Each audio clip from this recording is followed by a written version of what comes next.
Showboating can go one of two ways: really cool or really embarrassing. There's no in between. When someone is taunting, one fighter or the other will be part of a highlight reel. Personally, I like showboating.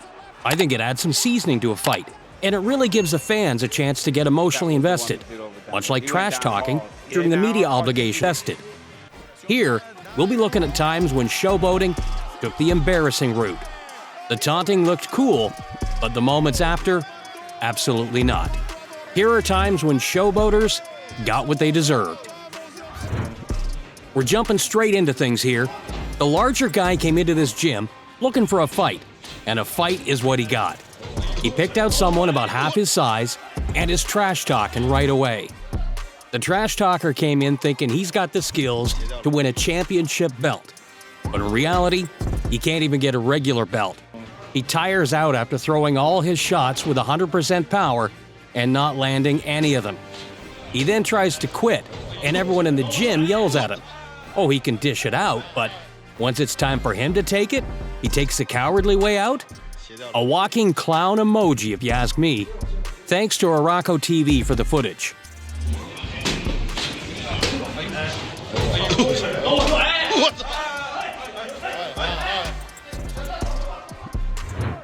If you don't recognize the fighter in the red gloves here, you better be new. His name is Dominic Reyes, and he gave John Jones one of, if not the toughest fight of his whole life. Here he is pre-UFC, taking on a fighter who just had to taunt a little bit. Reyes was throwing those hands, but not really landing flush, so his opponent decided to shake his head and let Dom know that nothing landed. And that's when something landed hard enough to make up for those grazing shots.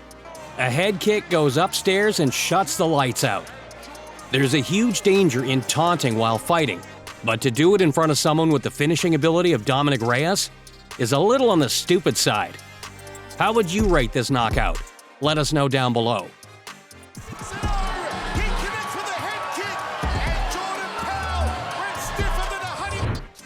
Ryan Garcia is more than a hype train who kills it with the social media presence.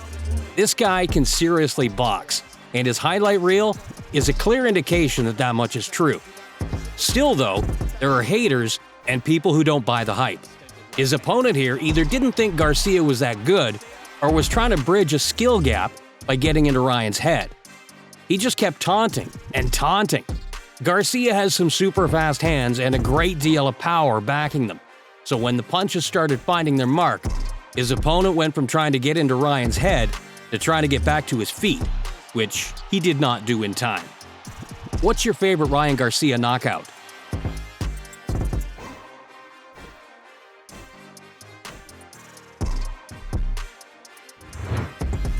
Getting what you ask for is usually a good thing. For example, I'd like to ask everyone to like this video and give me tattoo money. That'd be cool. But in the rare case of getting what you ask for in a bad way, we've got Fernandez, here in the black trunks, practically begging his opponent to hit him in the face. Well, Sanchez is a pretty good puncher, so why not oblige? He was able to stay composed through the taunting and find his mark. A right hand blasted past Fernandez's guard and sent him through the ropes.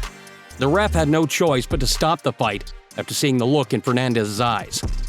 I was serious about you hitting that like button, by the way. I'd really appreciate it. Don't forget to subscribe while you're at it to make sure you don't miss out on any future uploads.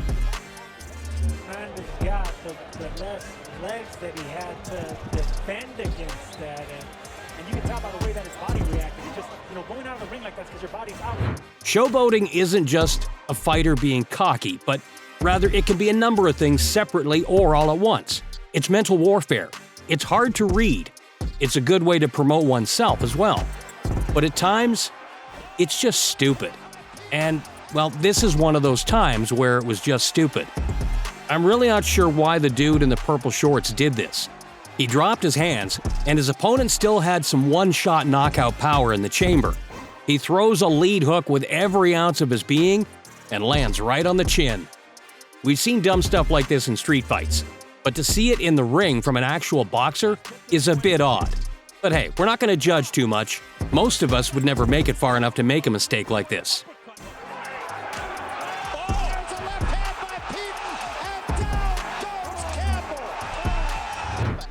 Muay Thai is one of my favorite styles of fighting, but I gotta give credit to the boxer here. He stayed true to his style and didn't let the Muay Thai fighter bully him. The Thai fighter broke from a clinch and showed that he was eager to throw knees, but that was against the agreed-upon rule set. Though knees are illegal, punches, of course, are not. The fighter in the red shorts fired off a 1-2 combination down the pipe and laid some leather on the face and was able to drop his opponent. This would have been just a cool knockdown and nothing more, but since the dude in the blue shorts had to get sassy moments before getting dropped, well, this clip's been played about 10 times more than it would have otherwise. That was the one that did all the damage. He went down hard. Yeah, no, I think if you watch it, he had his hand across his... Win a title fight. Is this one of the more satisfying knockouts on the list so far? Let us know what your favorite is. If you thought the last knockout was incredible, you really need to see this one. Spoiler alert, need was a pun. The fighter in the yellow shorts was feeling himself and trying to put a bit more swagger into his performance. He was moving his head a lot and trying to avoid the powerful shots of his opponent. While being a bit too worried about the hands, he was completely caught off guard when a knee came up the middle and added a crack to his jawbone. Flying knees have created some of the most viral knockouts in the history of people throwing limbs at each other, this one included. How'd you feel about that knockout? More importantly, how do you feel about my need pun earlier? That wordplay was the true heavy hitter here.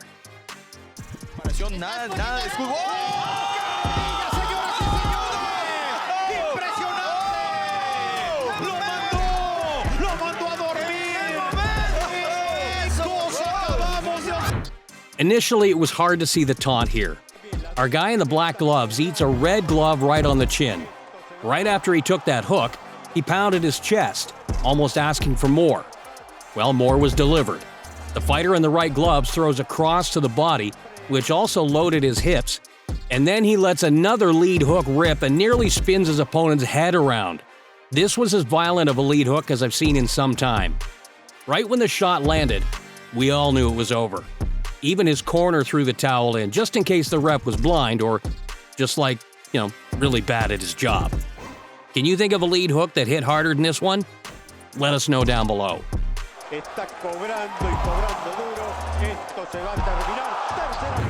I want you all to pay close attention to how there's no cut here. This is a real-time thing that happened. This guy went from taunting to sleeping in seconds. That's on the more embarrassing side of things. He seemed to be upset about his opponent circling rather than engaging in a slugfest, so he yelled and gestured at him. His opponent, not too jazzed to be called out like that, gave it right back, but with some punches added to the taunt. A shot was thrown, the chin was found, the winner was decided emphatically. That's a pretty cool way to retaliate to taunting, if you ask me. Last minute off, trying to get some extra breathing. Roman calling it. Oh! As we say that! What really sucks about this one, as you'll see, is the dude who got knocked out actually saw the punch coming a mile away. He just had a small flaw in his defense. Otherwise, the fighter in the black gloves looked pretty good out there. His opponent was throwing some serious firepower, though.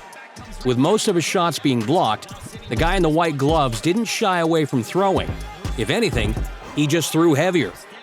His opponent saw the left hook coming and put himself in a position to defend it really early. But the shot went a bit higher than expected and clipped the temple of the guy in the black gloves.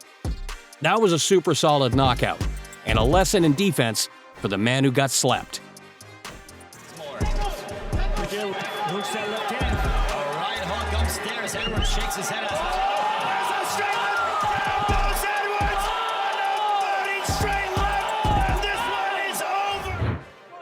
Bare knuckle fighting is already hitting a 10 on the intensity scale. But this knockout that we're going to get to has the sport cranked up to an 11 out of 10 on that scale. The taller fighter was feeling himself, and rightfully so after knocking down his opponent. The mouthpiece went flying and everything. I'm not saying this guy hates the people of Whoville, but after this knockdown, his heart grew 3 sizes and he really leaned on it. The guy has no quit in him. He kept coming forward and fought through his opponent's strikes. Eventually, he'd land a 3-piece combination that would light up the internet. He lands a lead hook that rocks the taller guy, another lead hook to measure things out for the final strike, and then he let it go. A right hand that stiffens him up. This is one of the most gnarly knockouts fans have seen in some time.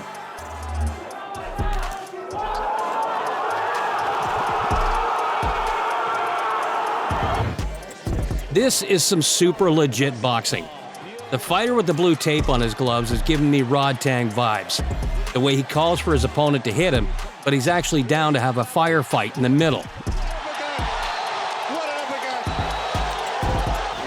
What a beautiful combination by Magnifico. As someone who was a karate skeptic for the early years of watching MMA and training, I'm really glad that the sport is getting a bit more attention with this karate combat promotion. We see exciting bouts like this one with that promotion. Speaking of this fight, the dude with the blue tape on his gloves is really the showman. He's taunting at every given moment. Obviously, he took this bout a little too lightly and fell into the showman role too much. Right after taunting, he eats a head kick that flew right over the shoulder and clipped the dome. That's a very satisfying knockout for those who hate taunting. I don't know anything about being a coach, but I'm pretty sure if I saw one of my fighters hurt their opponent and choose to taunt over finishing the fight, I'd be screaming at them until I blew a vocal cord. We see that here as the fighter in the orange shorts clipped his opponent.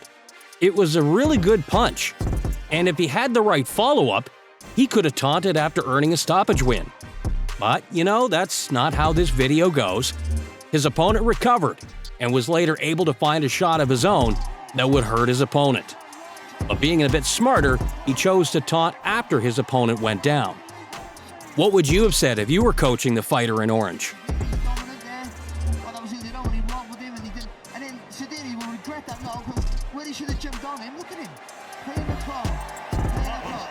That was just stupid. Cost him the fight. That was crazy. Cost him the fight. One more punch there and Shahidi might have put him away. As it happened, bang. And look at Max Holtz, the scream, the shout, because he knew. I'm not sure where these guys get the confidence to get hit and then challenge their opponent to hit them more. But then again, I was too scared to ask a girl I liked to prom after she said that she'd go to prom with me. We're on polar opposite ends of the confidence spectrum. But yeah, back to the fighting. The fighter in the red shorts was down to hit his opponent more, and with a shot that was much more substantial. There was no taunting after that uppercut landed. This was a shot hard enough to end the fight. See that coming, didn't expect it, landed flush on the chin. I mean, he was fully surprised. He put his head down, figuring just to get away from a punch, but he put his head right into another. Risk and reward need to be looked at when taunting in a fight. Here, the dude in the yellow shorts was avoiding the damage coming his way, and he just wanted to let the world know that by putting his hands in the air. But this is the fight game, and a Hail Mary shot can land at any given moment. A puncher's chance is never out of the equation. Though the fighter in the white trunks looked a bit slower and unable to land, he figured out the timing and landed a cross to put his cocky opponent down on his back. What a turnaround of momentum, and what a punch. Didn't see that right hand going through with it.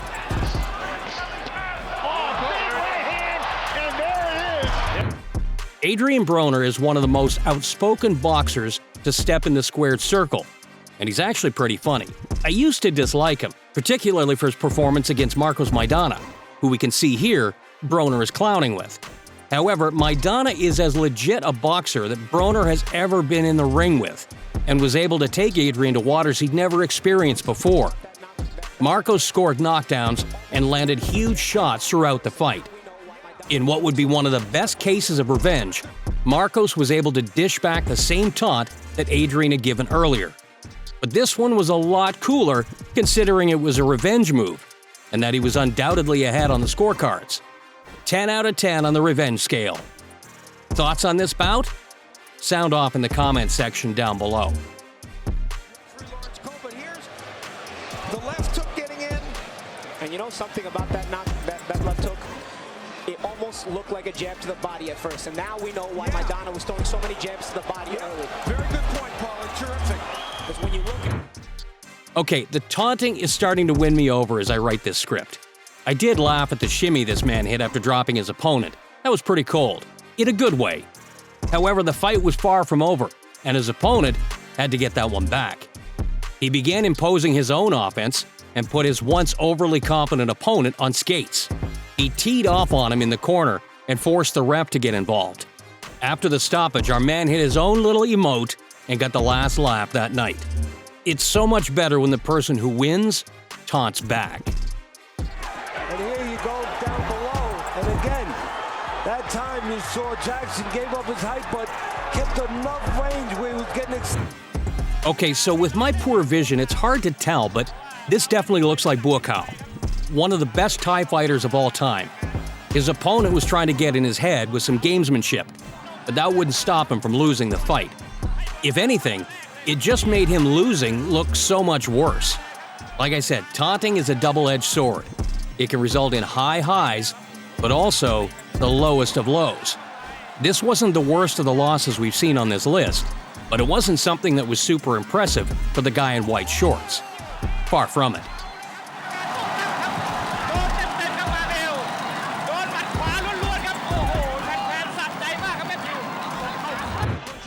This dude who's flexing and inviting his opponent to hit him is what I think of those guys who watch MMA at the bar and say, "I wouldn't let that happen to me." Well, this guy has proven that he'd actually get in a cage, but the ego seems to be a match. You know how it goes at this point. Taunt, maybe land some good shots, get clipped hard, and be embarrassed that the video happened and now lives on the internet forever. This one felt supercharged and was especially satisfying to see.